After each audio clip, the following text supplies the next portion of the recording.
For 40 years, the strongest earthquake ever instrumentally recorded beneath the Phlegreian fields was a magnitude 4. In the last 26 months, that record has been broken 3 times. The port of Pozzuoli is closed, the ferries to Procida and Ischia stopped running. A cliff face above the Girolomini district came down onto parked cars, and 26 people went to hospital, 2 of them in critical condition. But the number that should worry you most is 3.7. It is not a magnitude, it is a depth measured in kilometers. And it is the number Italian scientists are watching far more closely than any magnitude they have recorded so far. Here is what that number means, what this caldera did the last time it behaved this way, and the one signal that would change everything. If you want to follow this as it develops, subscribe to the channel. We track this sequence every time it moves, and it has moved 4 times in 2 years. The event itself is simple to state. At 1946, local time on Friday, 34 July 2026, a magnitude 4. 7 earthquakes struck the Campi Flegrei caldera, with its epicenter between Pozzuoli and Quarto, close to the Solfatara crater. Italy's National Institute of Geophysics and Volcanology, the INGV, placed it at a depth of roughly 3 kilometers. The European Mediterranean Seismological Center put it slightly shallower at about 2. Either way, it was almost directly beneath people's feet. More than 60 aftershocks followed through the night, the largest a magnitude 3. 8. At 10 o'clock, in the Gulf of Pozzuoli with a 3. 1 the next morning. Civil protection officials described it as the strongest earthquake recorded in the area since continuous instrumental monitoring began, surpassing 2 magnitude 4. 6 events registered during 2025. The scale of the thing underneath deserves 30 seconds of explanation, because the rest of this story runs on it. Campi Flegrei is not a mountain. That is the first thing that goes wrong in most people's mental picture. It is a caldera, a collapsed depression roughly 12 to 15 kilometers across, pockmarked with about 24 internal craters, cones, and vents. Half of it lies underwater, beneath the Gulf of Pozzuoli. If you stood in the middle of it, you would see suburbs, a coastline, a marina, and low hills that do not read as volcanic at all. The caldera is wider than a cruising airliner flies high. You could drop the entire structure inside the ring road of a mid-sized European capital and have room left over at the edges. And it is inhabited. Not visited. Inhabited. Around 500,000 people live inside the 15 municipalities that Italian authorities have designated the red zone, the area for which evacuation is the only preventive measure available. The town of Pozzuoli alone holds more than 75,000. Roughly 1 million people live within the caldera, or along its margins. This is not a wilderness with a warning sign. It is a dense, functioning piece of metropolitan Naples with schools, hospitals, a working port, and a commuter rail line, sitting on the roof of an active volcanic system. Now the reversal, and it is the part that matters. Everything that has happened since 2005, the uplift, the swarms, the record earthquakes, is confined to a remarkably thin slice of rock. The seismicity clusters at 2 to 3 kilometers depth. Researchers at the INGV, including Lucia Pappalardo, identified a transition at roughly 5 to 2. 7 kilometers, where the crust becomes markedly more porous and permeable than expected, and therefore less resistant. Above that, a stiff cap. Below it, a weakened fluid-charged layer, with the deeper magma reservoir sitting at around 7 to 8 kilometers. So the entire visible drama of this volcano is playing out inside a slab of rock about as thick as a commercial airliner's ascent in the first 3 minutes after takeoff. The alarming thing is not that it might fail. The alarming thing is that so much has been resting on so little for so long. Here is the image to hold for the rest of this story, because everything else attaches to it. Think of a lid. Not a cork jammed into a bottle and not a plug. A lid. A stiff, brittle plate of rock 2.5 kilometers thick, sitting over a pressurized, superheated fluid system. Around the edge of that lid runs a set of faults inherited from the ancient caldera collapse, the ring fault system. That rim is the hinge, the gasket, and the weak point all at once. The lid is what you live on. The process that lifts it has a name that sounds gentler than it is, bradyseism, from the Greek for slow movement. It is the gradual rise and fall of the ground caused by pressure changes in the shallow system beneath. Pozzuoli has been doing this since Roman times. The columns of the Macellum by the harbor still carry the boreholes of marine mollusks 7 meters up their shafts, which means that building was on dry land, then sank beneath the sea, then rose back into the air, all within about 2,000 years, and without falling over. Charles Lyell put an engraving of it on the first page of Principles of Geology in 1830. The ground here breathes. That is the normal state. What is not normal is the direction and the duration. Since 2005, the ground beneath Pozzuoli has risen without a sustained reversal. INGV reported about 144 centimeters of uplift by April 2025. Analysis published in 2026 puts the cumulative figure at roughly 1. 6 to 1, 7 meters relative to the 2005 minimum. The current rate is about 10 millimeters a month, plus or minus 3. In earlier phases of this same episode, it reached 30. It has not stopped. The physics is a pressure problem, not a magma problem, at least not directly. Deep magma at 7 to 8 kilometers is releasing volatiles, carbon dioxide, water, hydrogen sulfide. Those gases and heated fluids migrate upward into the hydrothermal system trapped beneath the lid. As they accumulate, pore pressure rises inside the rock. Pore pressure is exactly what it sounds like, the pressure of fluid inside the microscopic spaces in the rock, and it works against the weight pressing the fault surfaces together. Reduce that clamping force and the rock fails at stresses that would previously have held. The gases do chemical damage too, weakening fracture surfaces through a process called stress corrosion, which lets cracks grow under loads that would not otherwise break anything. So the lid is being fractured from below, slowly, by gas. Every fracture makes the rock a little more permeable. More permeability lets more gas through. More gas means more pore pressure, more fracturing, more permeability. That is the loop. It feeds itself. And the lid does not simply crack, it moves. Work by Giacomuzzi and colleagues, published in Communications, Earth, and Environment in 2025, separated the seismicity into two populations. The shallow earthquakes relate to rising hydrothermal fluids. The deeper ones trace a ring above the inferred magma body, driven by stress from the magmatic system, and they accommodate what the authors describe as plug-like motion of the crust inside the caldera. The interior rides upward, the rim slips to let it. The July earthquake showed a normal faulting mechanism, consistent with extension, the ground pulling apart, not squeezing together. That is what a lid being pushed up from underneath looks like in a focal mechanism. We will get to exactly why that matters for the forecast in a moment, because it is the core of this story. First, the evidence, and specifically how anyone knows any of this. The single most important study on the current phase was published in Science in 2025, volume 390, issue 668, pages 70 to 75. Under the title, A Clearer View of the Current Phase of Unrest at Campi Flegrei Caldera. The lead author is Xing Tan of the Geophysics Department at Stanford University. The co-authors span the institutions that matter here, Anna Tremelli and Sergio Gamaldi of the INGV's Vesuvius Observatory in Naples, Gregory Barroza and William Ellsworth at Stanford, and Warner Marzocchi of the University of Naples, Federico II. The methodology is the point.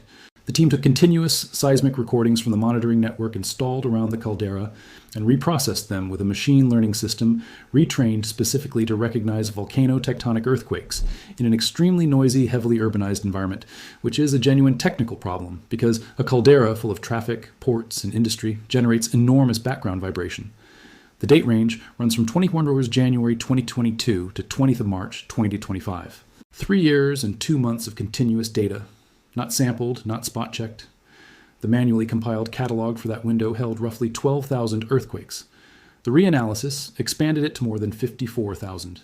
That is about 4.5 times as many events drawn from recordings that already existed and had already been examined by human analysts. What appeared when the picture sharpened was not a diffuse cloud. Before this work, seismicity inside the caldera looked scattered and indistinct. Afterwards, it resolved into a sharply defined ring fault system occupying a very narrow depth range, a set of clearly illuminated shallow faults in the northern part of the caldera, and a previously unrecognized population of very shallow hybrid earthquakes tied to the hydrothermal system. The lid, the rim, and the gasket drawn in earthquakes. And then the finding that gives us our number. The authors state that they observed no direct signature of upward migration of magma and no seismic activity at all at depths below 3. 7 kilometers, either on or inside the ring fault system. That is the 3. 7. It is the floor of everything happening. Nothing is breaking beneath it. Other work fills in the mechanics. A study led by Antonio Giovanni Iaccarino, published in the Journal of Geophysical Research, Solid Earth in 2025, used a catalog of 12,399 events recorded at 21 INGV stations between 1st of January 2014 and 9th of November 2024. Roughly 92,472 P-wave and 37,293 S-wave arrival readings, with magnitudes ranging from -1 to 4. 4. That team found that major earthquakes here are preceded by preparatory phases, and that residual strain scales linearly with the magnitude that follows. If that relationship holds, it opens the possibility of estimating the size of a coming event days in advance. Separately, Giudice Pietro and colleagues published satellite radar interferometry in Nature Communications, tracking the deformation as a clean bullseye centered on Pozzuoli that extends beyond the caldera rim itself. Better measurements were supposed to calm the picture. Instead, Every improvement in resolution revealed more structure, more faults, and more of the system organizing itself. Now, if you have been paying attention, you might be waiting for the obvious objection, so let me get ahead of it. The objection is this: none of that is magma. It is hot water and gas. Tan and colleagues found nothing below 7 kilometers and no signature of magma rising. The INGV's weekly bulletins through July 2026 reported ordinary activity and stated that no significant short-term changes were anticipated. The Italian Civil Protection Alert level has been yellow, attention, since 2012, and it did not change after the 30 of Mario's July earthquake. Campi Flegrei went through a bradyseismic crisis in 1969 to 1972, lifting Pozzuoli about 7 meters with no eruption. It went through another in 1982 to 1984, lifting it a further 79 meters with more than 16,000 earthquakes and no eruption. It then subsided quietly for 20 years. Most volcanic unrest at Campi Flegrei and everywhere else ends without an eruption. That objection is not weak. It is the mainstream scientific position, and it is well supported. But that is exactly the trap in the story, because the magma was never the thing to watch this year. Ask instead what is supplying the gas. A 2026 analysis led by Davide Zaccagnino of the Institute of Risk Analysis, Prediction and Management and the INGV in Rome, with Didier Sornet, Antonio Giovanni Iaccarino, and Matteo Picozzi, examined the chemistry alongside the physics. The ratio of hydrogen sulfide to carbon dioxide at the fumaroles has been climbing, and hydrogen sulfide enrichment relative to carbon dioxide is the fingerprint of volatiles coming from deeper, relatively undegassed magma. Their transfer entropy analysis found a statistically significant causal link running from that gas ratio to the rate of seismic energy release, at a confidence level below 1 in 1,000. Fumarole temperatures have risen since 2005 to around 260 degrees Celsius, so the reassuring reading and the alarming reading are the same reading. No magma is ascending. Deep magma is nevertheless driving this remotely by breathing gas into the rock above it. And Christopher Kilburn of UCL Earth Sciences, working with the INGV, published the corollary in 2023. The crust here has been progressively weakened by 70 years of repeated unrest. As Nicola Alessandro Pino of the Vesuvius Observatory put it, parts of the volcano may now break under stresses smaller than those of the crisis 40 years ago. The lid is not being tested harder. The lid is getting weaker. Zoom out, and the arch framing becomes useful. A caldera behaves like an arch laid flat. The caprock is the keystone, the ring fault is the joint, and the whole structure holds because each piece is wedged against the others. Remove strength from the keystone and nothing dramatic happens at first. The arch simply carries the same load with less margin.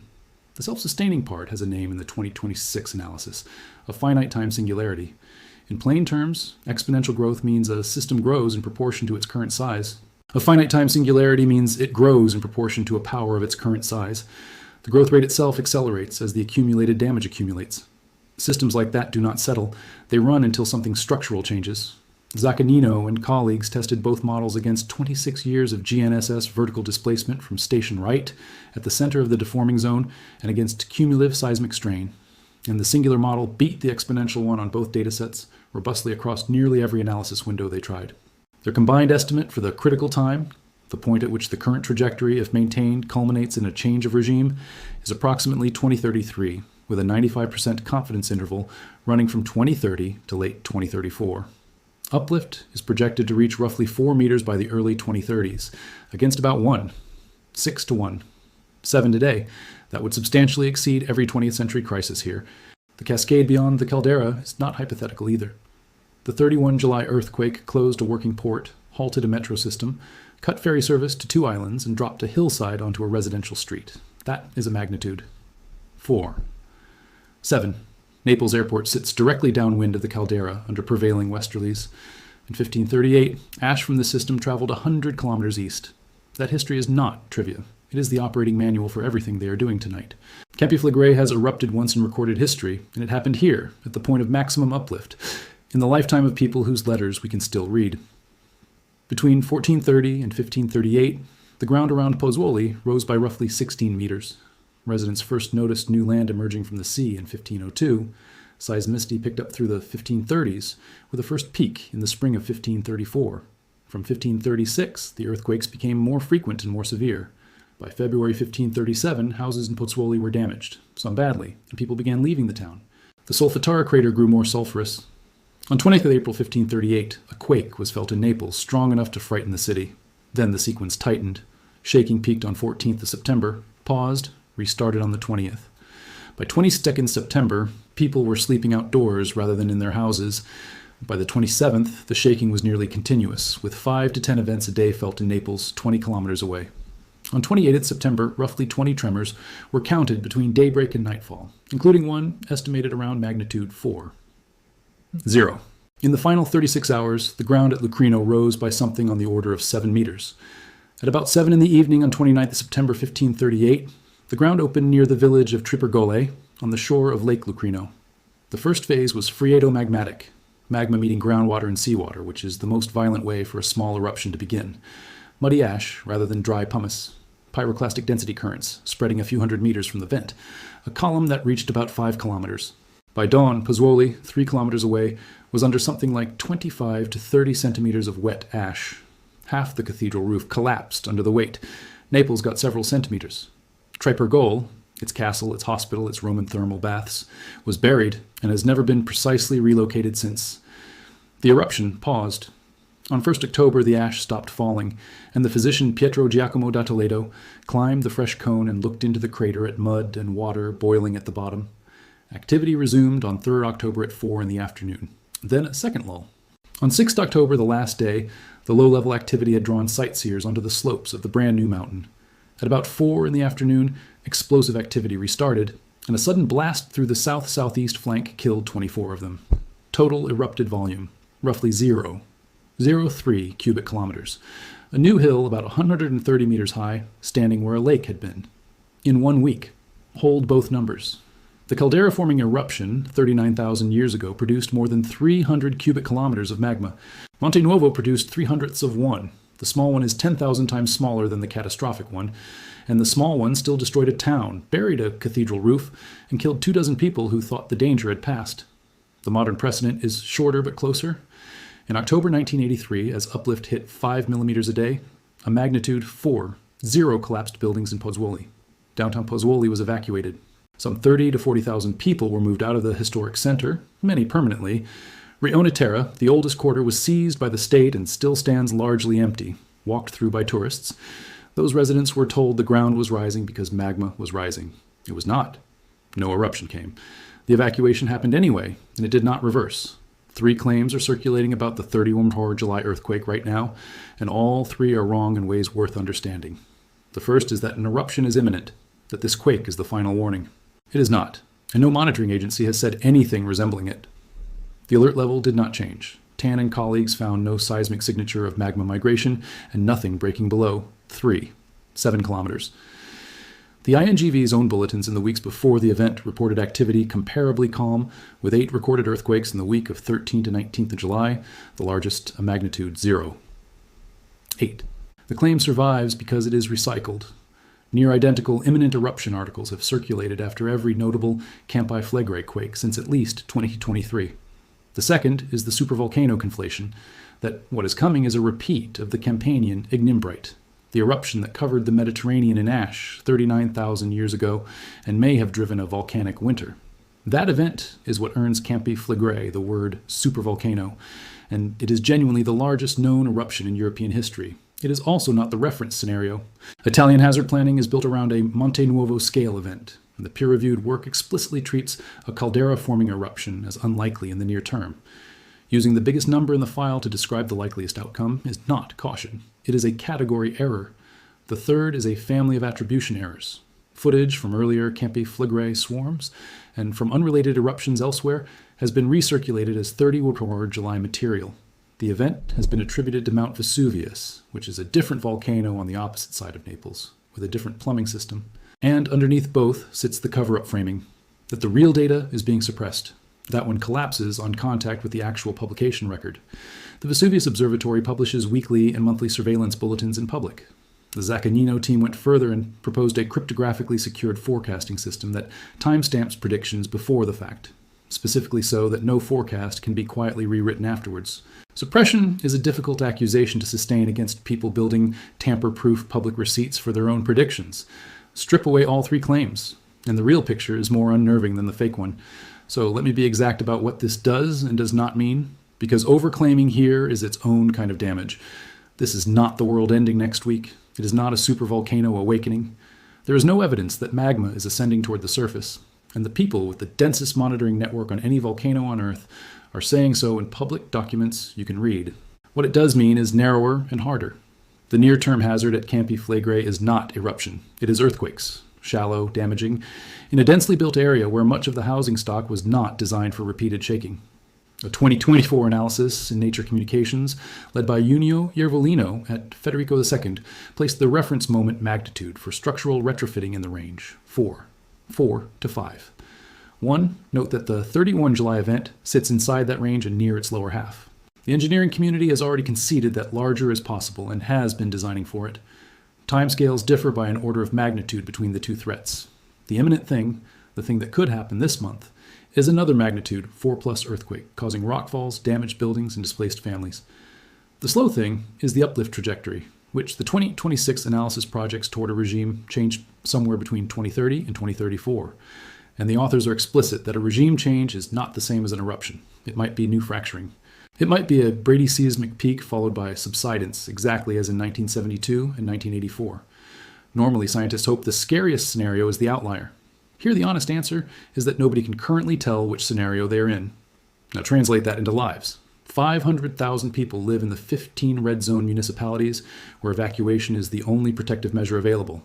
That figure is not an estimate of who might be affected.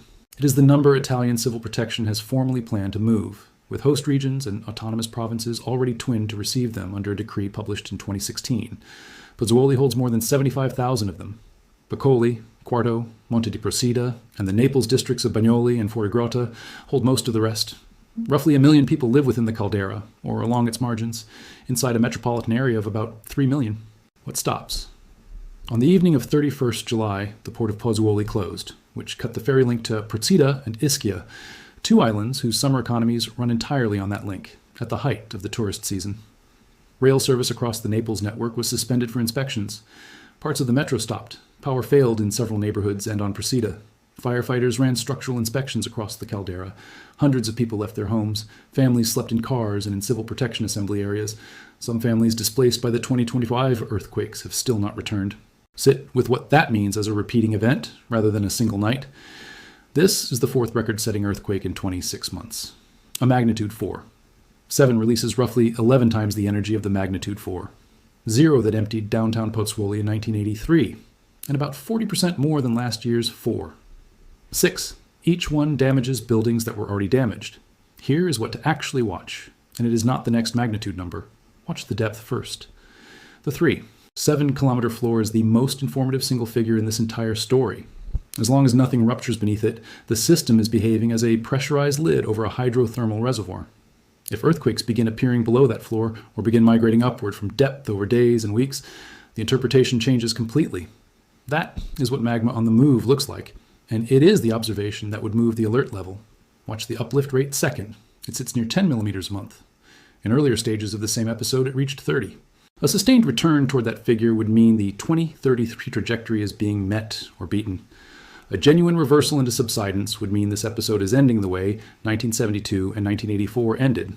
Watch the gas chemistry third, and specifically the hydrogen sulfide to carbon dioxide ratio at the Solfatara fumaroles, because that ratio is the closest thing we have to a direct line to the deep magma. Rising means more undegassed volatile input. Falling means the driver is weakening. Watch, fourth, for organization. The 2026 analysis looked for log periodic oscillations, the signature of damage across a large volume synchronizing into a single connected failure structure, and did not find them. Damage remains distributed. That absence is currently the strongest evidence that this system, however energetic, has not begun to coordinate. And here is the unresolved part. Nobody can presently distinguish between a caldera that is weakening toward a bradyseismic peak and quiet subsidence, and a caldera that is weakening toward something else. The measurements are compatible with both. The uplift, the swarms, the gas, the record magnitudes. Every one of those signals appeared before 1972 and before 1984, and both of those ended with nothing. Every one of them also appeared before 1538, and that one did not. The instruments cannot tell you which of those three you are living through until it is over. That ambiguity is not a gap in the science. At this stage, it is the finding. If you want to follow this as it develops, subscribe to the channel. We track this sequence every time it moves, and on the current record it moves about every 8 months. The next INGV bulletin will report the uplift rate, the earthquake count, and the depths. Those three numbers, in that order, are the whole story. The lid is still there. It is thinner than it was, and nobody knows what it is holding.